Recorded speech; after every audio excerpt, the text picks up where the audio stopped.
Biarlah pembangunan untuk kantor bupati tetap ada di Takagong, tidak harus kita paksakan ke Gome.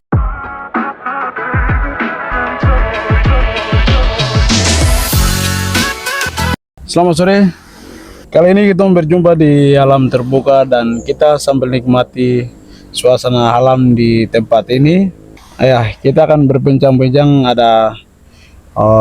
terkait dengan situasi puncak.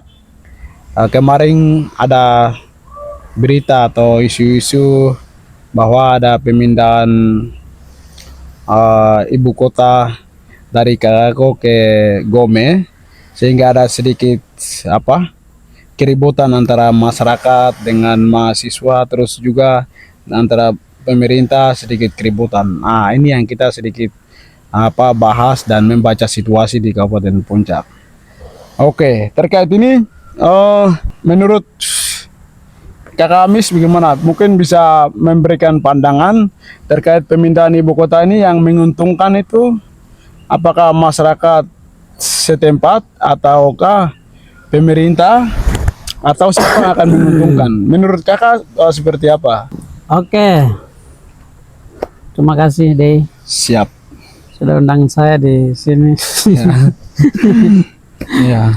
Ya, jadi di sini saya mencoba untuk masuk. Ya. Sebetulnya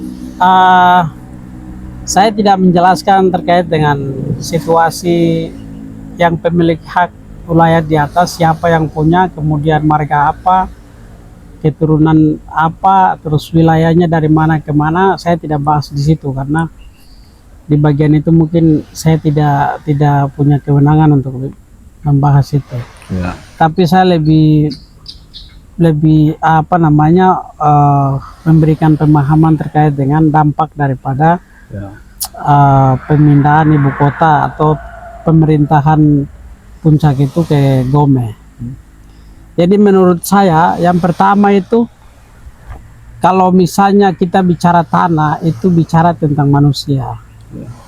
Manusia itu diciptakan oleh Allah dari tanah. Kejadian pasal 2 ayat 7 itu jelas, manusia diciptakan dari debu tanah, kemudian Tuhan memberikan nafas yang mengembuskan, kemudian manusia itu bisa bernafas.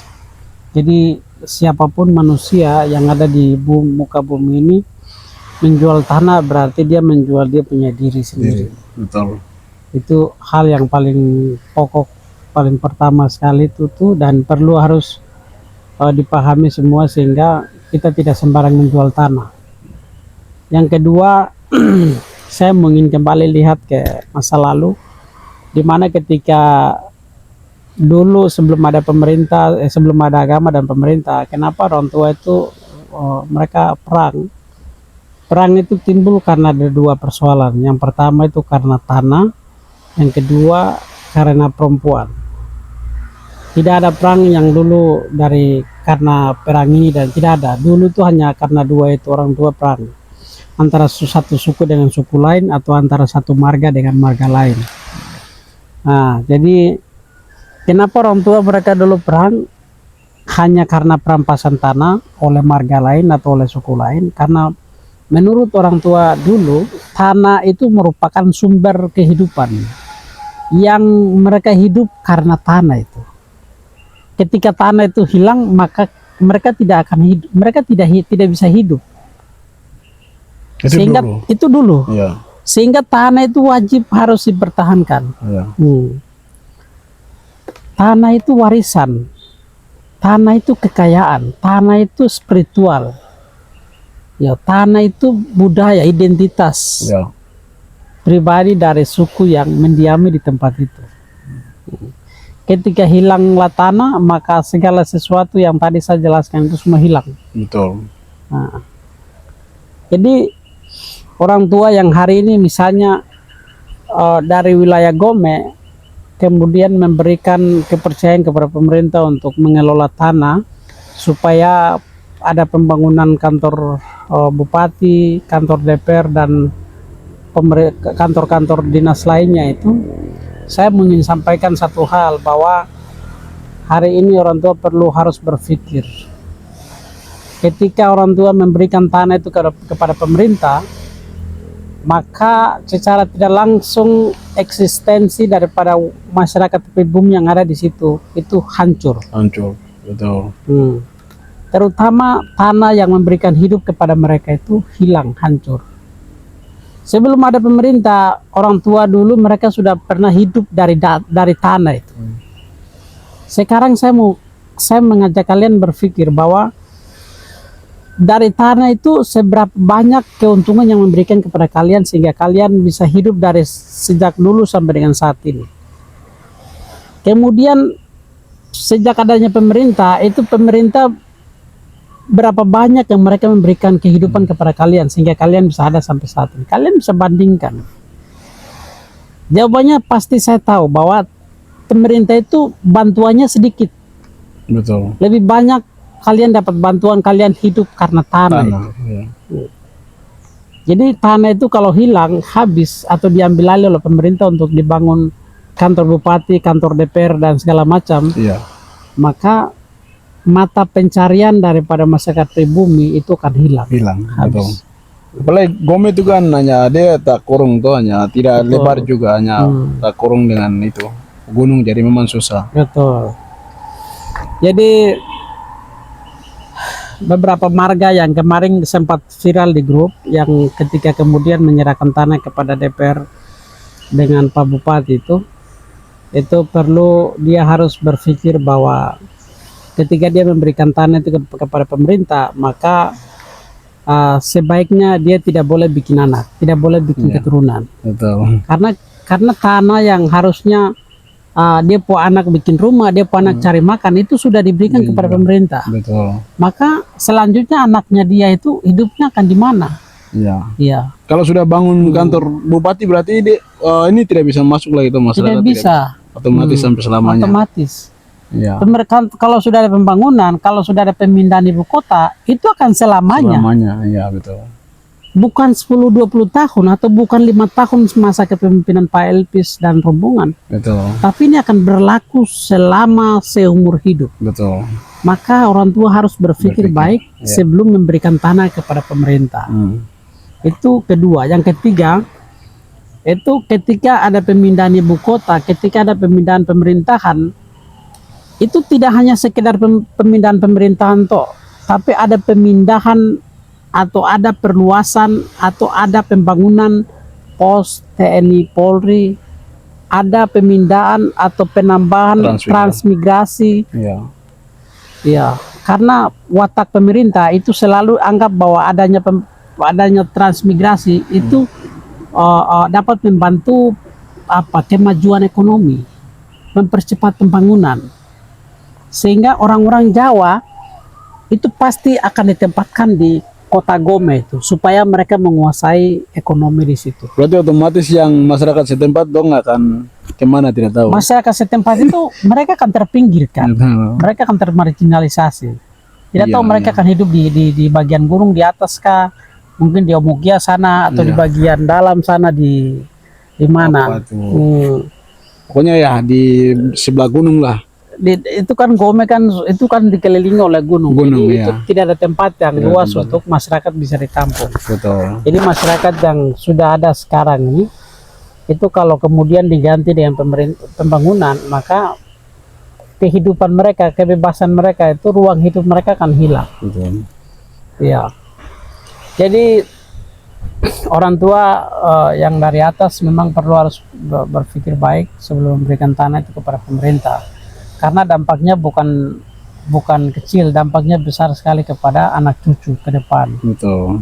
Ya. Mungkin itu yang bisa saya dapat sampaikan. Jadi saya pikir kita bukan melarang untuk menjual tanah, cuman kita kakak berpikir untuk jangka panjangnya ini, jangka panjangnya. Jadi terima kasih.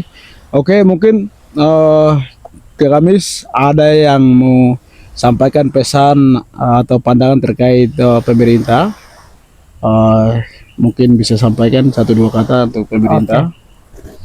Yang terakhir saya mungkin kembali ke pemerintah.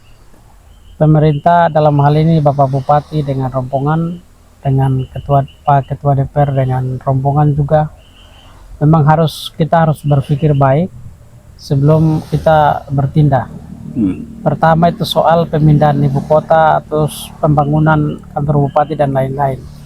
Saya pernah baca atau pernah diskusi dengan teman-teman di atas, alasan daripada pembangunan atau pemindahan ibu kota itu karena dianggap Kakago itu tanah itu lembek, tanah itu tidak bisa bangun bangunan yang besar, sehingga harus dipindahkan ke sebelah begitu. Ada tim-tim peneliti atau geologi yang pernah turun katanya untuk melakukan atau pengambilan sampel untuk mengukur kualitas tanah di situ. Tapi hasil temuannya mereka mengatakan bahwa pembangunan yang skala besar tidak bisa dilakukan di Gome karena di Kakago karena dianggap tanah di situ lembek. Ya. Nah, tetapi saya mau ingin sampaikan kalau misalnya modelnya seperti itu, pembangunan itu bisa saja disederhanakan. Betul. Sesuai dengan kondisi tanah yang ada. Tidak harus pindahkan ibu kota atau pemerintahannya kayak Gome. Karena Gome itu ada orang, ada tuannya di situ. Itu dia dampaknya besar sekali kepada masyarakat setempat. Iya, tidak hanya memberikan dampak pemindahan dari satu ke tempat lain, tetapi menghancurkan eksistensi. Di dalamnya itu kebebasan hidup, di dalamnya itu pangan, ekonomi, segala macam itu akan hancur untuk masyarakat pribumi yang ada di sana. Betul.